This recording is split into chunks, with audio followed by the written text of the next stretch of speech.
नमस्कार, capital TV देख रहे हैं आप। मैं हूं आपके साथ पूजा। ब्रेकिंग नाउ में बड़ी खबर आपको बता रहे हैं। तमिलनाडु के मुख्यमंत्री एमके स्टालिन के बेटे उदयनिधि स्टालिन के सनातन विरोधी बयान को लेकर जमकर घमासान मच गया है। उदयनिधि स्टालिन के बयान को लेकर इंडिया गठबंधन में भी फूट की खबरें सामने आ रही है। कोई इस बयान का विरोध कर रहा है तो राहुल गांधी, सोनिया गांधी, मल्लिकार्जुन खड़गे से लेकर सभी बड़े नेता इस बयान पर चुप्पी साध रखे हैं। एक बड़ी खबर आपको बता दें, सुप्रीम कोर्ट के वकील ने दिल्ली में उदयनिधि स्टालिन के खिलाफ केस दर्ज कराई है, तो वहीं मुंबई में भी कार्रवाई की मांग की जा रही है। तो दूसरी तरफ बीजेपी भी हमलावर है। एक के बाद एक बड़े नेताओं का बयान जमकर सामने आ रहा है और स्टालिन से माफी मांगने की बात कही जा रही है। इस बड़ी खबर पे मेरे साथ न्यूज रूम से जुड़े हुए हैं कैपिटल टीवी के editor in chief doctor Manish Kumar. बड़े बड़े नेता इस सनातन विरोधी बयान पे चुप है, क्या हो गया ये विपक्षी गठबंधन को? देखिए, विपक्षी ये INDIA वालों ने बैठे बिठाए भारतीय जनता पार्टी को लास्ट ओवर में फुल टॉस बॉल फेंक दिया, तो ये छक्का लगना ही है। अभी चुनाव प्रचार का दौर शुरू हुआ, बीजेपी कई राज्यों में बैकफुट पे थी। आपने जाकर के उनके हाथ में कैसा मुद्दा थमा दिया। अब तो ये 2024 के चुनाव तक इसी चीज पे ये INDIA वाले ये भागते रहेंगे और भारतीय जनता पार्टी इनका पीछा नहीं छोड़ने वाली है। क्या है पूरा माजरा? आज भारतीय जनता पार्टी के तमाम बड़े लीडर्स वो बाहर आए और सवाल गौण हो गया।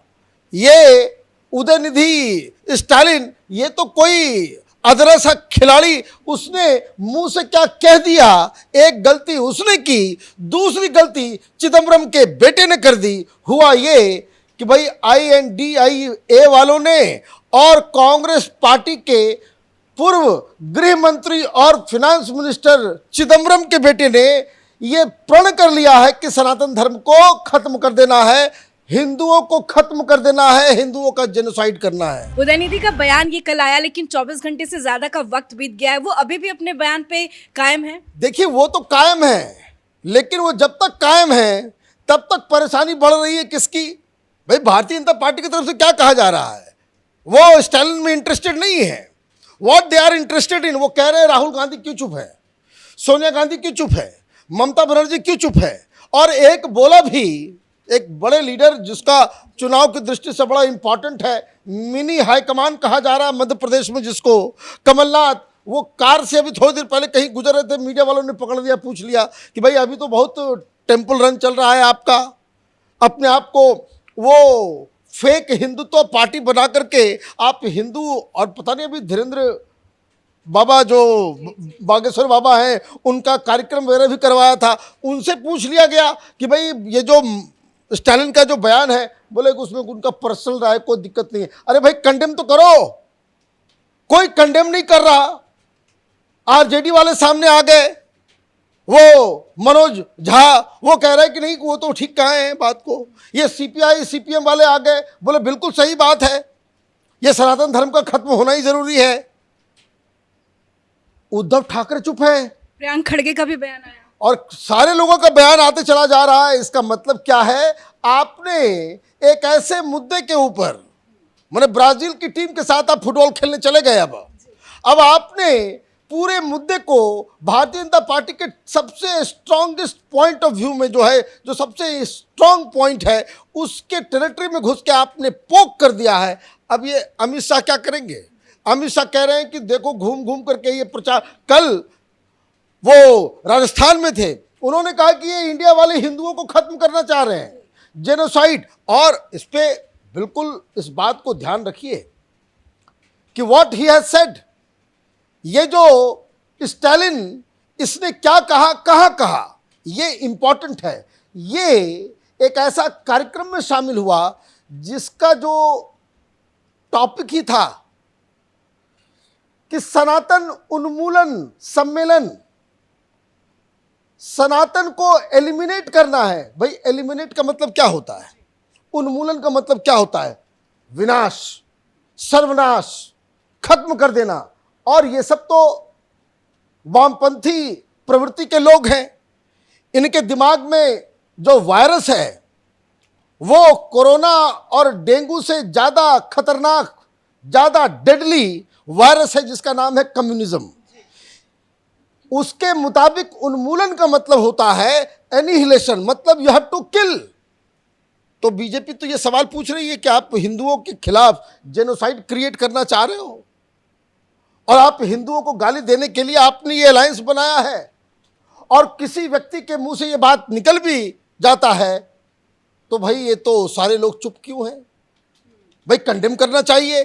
कंडेम करने के बजाय अभी सारे लोग ये कह रहे हैं कि नहीं बिल्कुल वो ठीक कहा। अब आपको ये तय करना पड़ेगा कि भाई इस देश में हिंदुओं के लिए कोई जगह है या नहीं है। मुस्लिम वोट की खातिर आप इतना गिर जाओगे कि कभी कोई ये INDI वाले के एजुकेशन मिनिस्टर रामचरितमानस को गाली दे, कभी जो है वो राम मंदिर के ऊपर सवाल खड़े कर दे, कभी जो है वो अब हिंदुओं को, सनातनियों को खत्म करने, उनको एलिमिनेट करने की बात कह दे। अब ये देखिए स्वामी प्रसाद मौर्य का भी बयान आ रहा है कि नहीं बिल्कुल वो बात सही कहें। तो आप देखिए ये तो टोटल पब्लिक के सामने यही पिक्चर समझ में आ रहा है कि ये जो 5 स्टार होटल में ये 400 रुपए की एक चपाती खाने वाले लोग हैं, इन लोगों ने मीटिंग करके यही प्लान किया है कि भाई सनातनी और हिंदू कल्चर, हिंदू ट्रेडिशन जो है इसको जो है नष्ट विनष्ट करना है और हिंदुओं को मार भगाना है इस देश के अंदर से। यही तो समझ में आ रहा है और यही नैरेटिव अमित शाह लेकर के जनता के बीच जा रहे हैं और ये एक बहुत लेकिन सनातन विरोधी एजेंडा क्या इंडिया गठबंधन वालों को फायदा देगा? फायदा नुकसान करेगा। आपने वो कहते हैं ना कि भाई मधुमक्खी के छत्ते में आपने पत्थर मार दिया तो नुकसान किसका होगा? मधुमक्खी तो छोड़ेगी नहीं, आपको जो है लहूलुहान कर देगी। तो आपने वही काम किया है। जितनी जल्दी सोनिया गांधी माफी मांग ले, राहुल गांधी माफी मांग ले, वो ज्यादा बेहतर होता।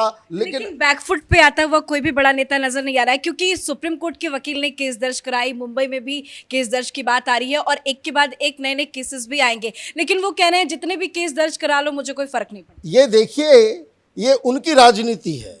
वो तमिलनाडु में तो वो चल जाएगा, तमिलनाडु में कोई फर्क नहीं पड़ेगा, लेकिन नॉर्थ इंडिया जहां से तय होना है कि सरकार कहाँ है, ये हिंदी भाषी क्षेत्रों में। अभी देखिए बयान आ गया बागेश्वर बाबा का, उन्होंने कह दिया कि ये जानवर लोग हैं। रावण बता रहे हैं, रावण के खानदान के लोग हैं ये लोग। अभी तो आप देखते जाइए तमाम जो संत समाज है उसकी तरफ से प्रोटेस्ट शुरू हो जाएगा। अभी आप देखते जाइए दिल्ली में प्रोटेस्ट शुरू हो गया ऑलरेडी। वो सब इनकी सारी रणनीति वो फेल हो जाएगी। और वैसे भी भाई कहा जा रहा है कि भाई ये सब जो पार्टियां हैं विदेश से पैसा खा रही हैं, चाइना से पैसा खा रही हैं। एक तो आरोप तो आप देखिए एक के बाद एक है। क्रिश्चियन मिशनरी के लिए काम करते हैं, राहुल गांधी क्रिश्चियन है, सोनिया गांधी क्रिश्चियन है। ये इस तरह का नैरेटिव आम लोगों के बीच तो है ही। आप क्या कर रहे हो कि इस तरह के बयान के साथ खड़े होकर के वो जिसे आप अफवाह बताते हो उसको आप क्या कर रहे हो, जनमानस के बीच उसको कन्फर्म कर रहे हो कि ये सब हिंदू विरोधी हैं, ये राम मंदिर के विरोध में है, ये बनारस में जो बाबा का वो जो मस्जिद को लेकर के जो चल रहा है उसके ये विरोधी हैं, ये कृष्ण जन्मस्थान के विरोधी हैं, ये हिंदुत्व के हर प्रतीक चिन्ह का विरोध करते हैं। ये तो कन्फर्म हो जाएगा। और ये काम आपने ये कर दिया तो ये आप देखिए कोई दूसरा बीजेपी का कोई मंत्री होता, वो जाकर के ये कहता, इस तरह के किसी सम्मेलन में शामिल हो जाता, इस्लाम उन्मूलन सम्मेलन या क्रिश्चियनिटी उन्मूलन सम्मेलन में अगर कोई बीजेपी का लीडर खड़ा भी हो जाता, ये छाती पीट रहे होते। लेकिन ये जो गलती जो स्टालिन से हुई है वो ऐसी गलती है कि इंडिया से जब तक इस स्टालिन खानदान को बाहर नहीं किया गया, जब तक इनको ये माफ़ी नहीं मांगे, जब तक ये लोग इस पे कोई बड़ा कार्रवाई नहीं करे, तब तक भारतीय जनता पार्टी इस मुद्दे को लेकर के जनता में जाएगी। और जनता ऑलरेडी परेशान है, इन लोगों को मूड समझ में नहीं आ रहा। ये राहुल गांधी ये कम IQ रखते हैं शायद। जब 2014 में चुनाव ये लोग हारे, सोनिया गांधी ने कमेटी बनाई, कमेटी का नेतृत्व दिया गया AK एंटनी साहब वो स्वयं एक क्रिश्चियन है। उन्होंने जो साफ साफ लिखा कि अपने कि भाई कांग्रेस पार्टी क्यों हारी, इतनी कम सीटें इसलिए आई क्योंकि एंटी हिंदू इमेज बन गया था कांग्रेस पार्टी का। ये AK एंटनी साहब अपनी रिपोर्ट में सोनिया गांधी को उन्होंने दिया, राहुल गांधी फिर पथभ्रष्ट हो गए हैं। ये जो कारण है कि कांग्रेस पार्टी और ये INDIA अलायंस ये एंटी हिंदू नजर आ रहा है, उसको इस तरह के बयान से कन्फर्मेशन मिलता है, तो इसका मतलब बिल्कुल साफ है, बहुत बड़ी मुसीबत में ये INDI वाले आ गए हैं। धन्यवाद अपडेट के लिए। तो स्टालिन के बेटे उदयनिधि स्टालिन के बयान को लेकर राजनीति अब जमकर हो रही है। बीजेपी के तमाम बड़े नेताओं की तरफ से हमलावर किया जा रहा है और ये कहना गलत नहीं होगा कि विपक्षी गठबंधन इंडिया का सनातन विरोधी ही एजेंडा है, क्योंकि जिस तरह से उदयनिधि स्टालिन ने बयान दिया उसको लेकर अभी तक किसी भी बड़े नेता की तरफ से बयान सामने नहीं आया है, और जिनका आया भी है वो उदयनिधि स्टालिन के बयान का समर्थन कर रहे हैं। इस बड़ी खबर में मेरे साथ फिलहाल इतना ही। कैमरा पर्सन रवि के साथ मैं पूजा, कैपिटल टीवी।